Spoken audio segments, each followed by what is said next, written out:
Da- Ya. Assalamualaikum warahmatullahi wabarakatuh. Waalaikumsalam Waalaikumsalam warahmatullahi warahmatullahi wabarakatuh. wabarakatuh. Kami dari kelas 12 IPA 4 dan di sini kami akan menjelaskan sedikit tentang radioaktivitas dan aplikasinya. Saya Fikri Maulana Yusuf, absen 9. Saya Rul Sandi Lamlo, nomor absen 2. Dan saya Benedictus Prayoga, absen 5. Apa itu radioaktivitas? Radioaktivitas disebut juga peluruhan radioaktif, yaitu peristiwa terurainya beberapa inti atom tertentu secara spontan yang diikuti dengan pancaran partikel alfa, inti helium, partikel beta, elektron, atau radiasi gamma, atau gelombang elektromagnetik gelombang pendek. Sinar-sinar yang dipancarkan tersebut disebut sinar radioaktif. Sedangkan zat yang memancarkan sinar radioaktif disebut dengan zat radioaktif. Dan sinar radioaktif ini terdapat beberapa jenisnya. Yang pertama adalah sinar alfa, sinar beta, dan sinar gamma. Apa itu sinar alfa? Sinar alfa adalah sinar yang dipancarkan oleh unsur radioaktif. Sinar ini ditemukan secara bersamaan dengan penemuan fenomena radioaktivitas, yaitu peluruhan inti atom yang berlangsung secara spontan, tidak terkontrol, dan menghasilkan radiasi. Sinar alfa terdiri atas dua, proton dan neutron, seperti yang kita bisa lihat di gambar, yang dimana partikel yang berwarna merah itu proton dan yang biru itu neutron. Nah, apa aja sih sifat-sifat sinar alfa? Yang pertama itu sinar alfa merupakan inti helium. Yang kedua, daya ionisasi sinar alfa paling kuat daripada sinar beta dan gamma. Ketiga, mempunyai daya tembus paling lemah di antara ketiga sinar radioaktif. Keempat, dapat dibelokkan oleh medan listrik maupun medan magnet. Dan terakhir, mempunyai jangkauan beberapa sentimeter di udara dan 102 mm dalam logam. Sinar beta. Sinar beta merupakan elektron berenergi tinggi yang berasal dari inti atom. Partikel sinar beta membentuk spektrum elektromagnetik dengan energi yang lebih kuat daripada sinar alfa. Partikel sinar beta memiliki massa yang lebih ringan dibandingkan partikel alfa. Dan di bawah ini adalah foto dari sinar beta atau elektron negatif.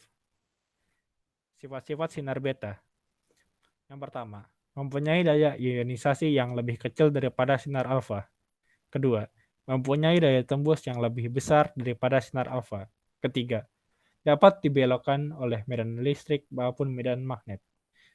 Keempat, jajak partikel beta dalam bahan berkelok-kelok. Jejak tersebut disebabkan oleh hamburan yang dialami oleh elektron dalam atom. Sinar gamma.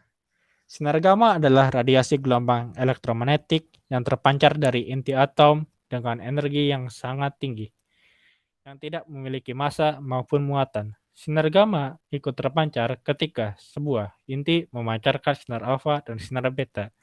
Peluruhan sinar gamma tidak menyebabkan perubahan nomor atom maupun massa.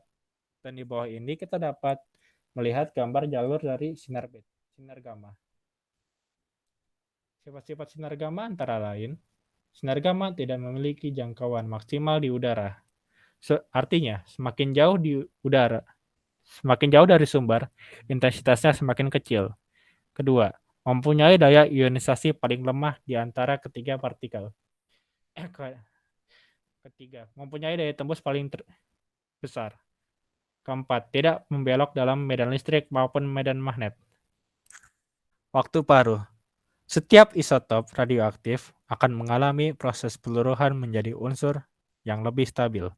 Proses peluruhan ini berjalan dengan kecepatan berbeda-beda dan hanya bergantung pada jenis isotopnya.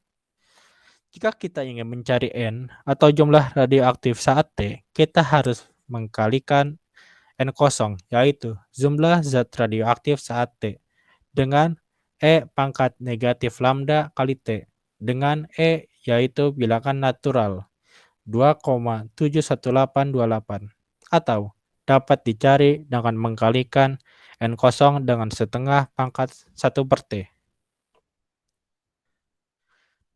Di sini dapat kita lihat pada grafik. Di sini ada grafik N terhadap T.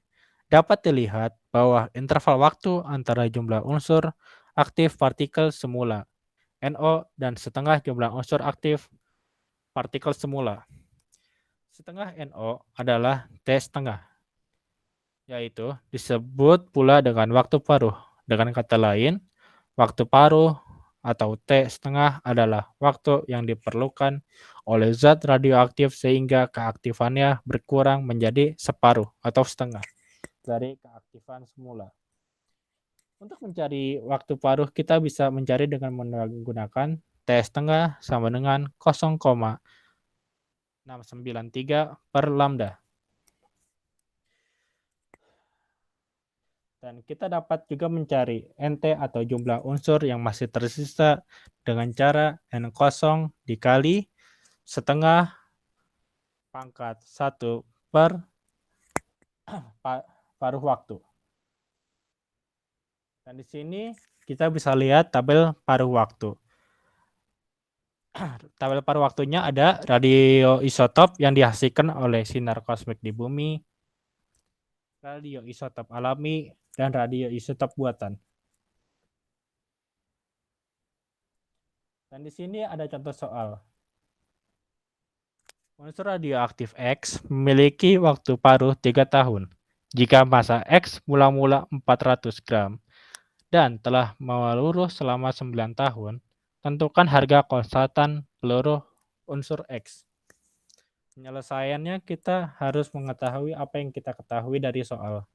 Yang pertama, waktu paruhnya itu 3 tahun atau T setengah. T kecilnya yaitu 9 tahun. Dan juga massa mula-mulanya itu 400 gram. Kita cari dengan menggunakan rumus dari waktu paruh yaitu 0,693 per lambda. Atau lambda sama dengan 0,693 per waktu paruh. Sama dengan 0,693 per 3 tahun, yaitu 0,231 per tahun. Oke, saya akan melanjutkan, yaitu reaksi inti. Reaksi inti yaitu proses perubahan yang terjadi dalam inti atom akibat tumbukan dengan partikel lain atau berlangsung dengan sendirinya. Reaksi ini ditemukan oleh Ernest Rutherford pada tahun 1919. Gambar ini menunjukkan tokoh yaitu Ernest Rutherford, itu yang menemukan reaksi inti. Hukum-hukum apa saja sih yang mendasari terjadinya reaksi inti? Jadi yang pertama itu hukum kekekalan momentum, yaitu jumlah momentum sebelum dan setelah tumbukan sama. Yang kedua, hukum kekekalan energi, yaitu jumlah energi sebelum dan setelah tumbukan sama. Yang ketiga, hukum kekekalan nomor atom, yaitu jumlah nomor atom sebelum dan sesudah tumbukan adalah sama. Yang keempat, hukum kekekalan nomor massa, yaitu jumlah momentum sebelum dan setelah tumbukan sama. Lanjutnya, pembentukan radioisotop. Yang dimaksud dengan radioisotop yaitu isotop yang bersifat radioaktif. Reaksi inti dapat digunakan untuk membentuk isotop-isotop yang bersifat radioaktif dari suatu isotop yang bersifat stabil. Di gambar ini ditunjukkan ada karbon 12 yang bersifat stabil, karbon 13 yang bersifat stabil, dan karbon 14 ini bersifat tidak stabil atau radioaktif. Jadi karbon 14 disebut radioisotop. Bagaimana caranya mendapatkan energi dari reaksi inti? Ada dua cara, yaitu reaksi fisi dan reaksi fusi. Reaksi fisi. Yang pertama, reaksi fisi berantai, yaitu sederetan reaksi fisi yang berlangsung spontan dan serta-merta, disebabkan oleh neutron yang dilepaskan dari reaksi fisi sebelumnya bereaksi lagi dengan inti-inti yang lain. Yang kedua, reaktor termal. Reaktor yang menggunakan neutron termal dalam proses reaksinya. Pada reaktor termal, memerlukan sebuah moderator untuk menyerap energi neutron cepat yang dihasilkan dari reaksi fisi hingga berada pada kondisi neutron termal saat menumbuk inti. Yang ketiga, bom atom. Ledakan bom ini terjadi akibat tabrakan antara neutron yang merupakan komponen dari atom. Peristiwa ini menghasilkan atom berukuran lebih kecil dan mengeluarkan jumlah energi yang besar. Proses ledakan berantai ini bisa dimanipulasi untuk kepentingan pembangkit tenaga listrik hingga senjata nuklir untuk kehancuran massal. Reaksi fusi. Reaksi fusi ini adalah reaksi peleburan dua atau lebih inti atom menjadi atom baru dan menghasilkan energi yang dikenal sebagai reaksi yang bersih. Reaksi fusi ini juga menghasilkan radiasi sinar alfa, beta, dan gamma yang sangat berbahaya bagi manusia. Contoh dari reaksi fusi nuklir adalah reaksi yang terjadi di hampir semua inti bintang di alam semesta. Senjata bom hidrogen juga memanfaatkan prinsip reaksi fusi tak terkendali. Di gambar ini ditunjukkan deuterium dan tritium yang mengalami reaksi fusi sehingga menghasilkan helium, neutron, dan sejumlah energi yang berjumlah 17,59 MeV. Deret radioaktif. Terdapat 4 deret radioaktif yang dapat dijelaskan dari peluruhan beta dan peluruhan alfa yang mereduksi nomor massa sebuah inti sebesar 4. Keempat deret tersebut, yang pertama, deret thorium memiliki nomor massa 4N, deret neptunium memiliki nomor massa 4N plus 1, yang ketiga, deret uranium memiliki nomor massa 4N plus 2, yang keempat, deret actinium memiliki nomor massa 4N plus 3. Di tabel ini dijelaskan lebih diperjelas ya, ada nomor massa, deret, induk, umur paruh, satuannya tahun, dan produk separuh akhir. Dosis serap. Untuk menjaga pekerja radiasi dari pancaran radiasi yang dihasilkan oleh unsur-unsur, maka diperlukan bahan penahan radiasi atau perisai radiasi.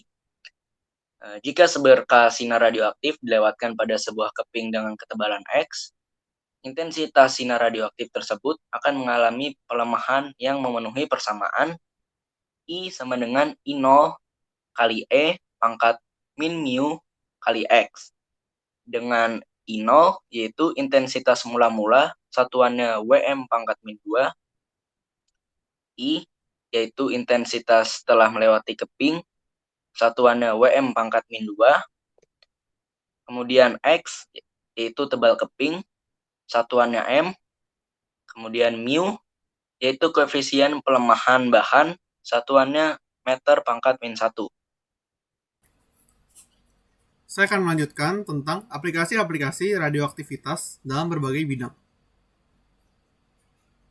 Yang pertama ini ada aplikasi dalam bidang kimia.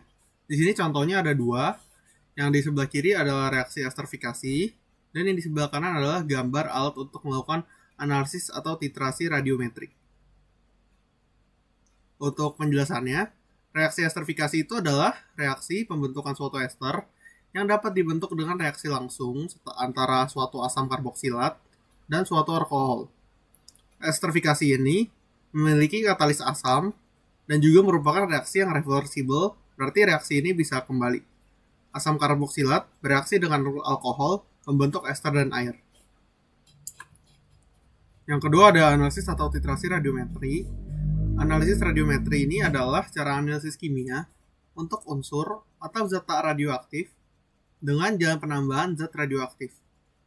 Analisis ini digunakan untuk menentukan kadar zat yang sangat rendah dalam suatu campuran. Penentuan kadar Ag+ ataupun Cl- dapat kita cari menggunakan radioisotop. Selanjutnya ada aplikasi dalam bidang arkeologi. Di sini kita bisa melihat ada gambar fosil dan ada gambar peneliti yang sedang meneliti fosil. Untuk meneliti fosil-fosil yang ada di atas, itu para arkeolog biasa menggunakan karbon 14. Di bidang arkeologi, radioisotop memiliki peran yang masih sulit digantikan oleh metode lain. Radioisotop berperan dalam menentukan usia sebuah fosil.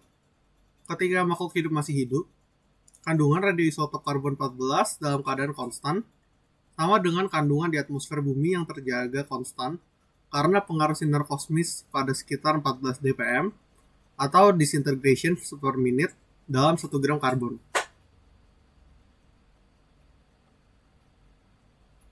Yang ketiga ada aplikasi dalam bidang kedokteran.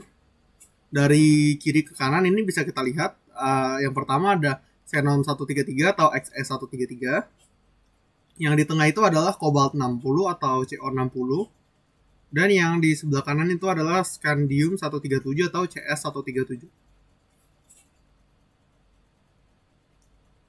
Untuk lebih lengkapnya lagi, yang pertama itu ada natrium 24 atau Na24. Ini digunakan untuk mendeteksi adanya gangguan peredaran darah.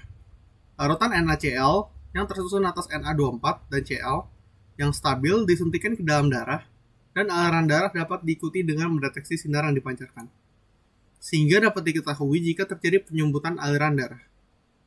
Yang kedua ini ada xenon 133 atau Xe133. Ini biasa digunakan untuk mendeteksi penyakit paru-paru. Yang ketiga ada SR85, itu untuk mendeteksi penyakit tulang. Dan ada SE75 untuk mendeteksi pankreas. Yang kelima ada kobalt 60 atau CO60. Ini biasa digunakan untuk terapi tumor dan kanker. Dan yang terakhir ada scandium 137 atau CS137. Biasa radiasinya ini digunakan untuk sterilisasi alat-alat medis.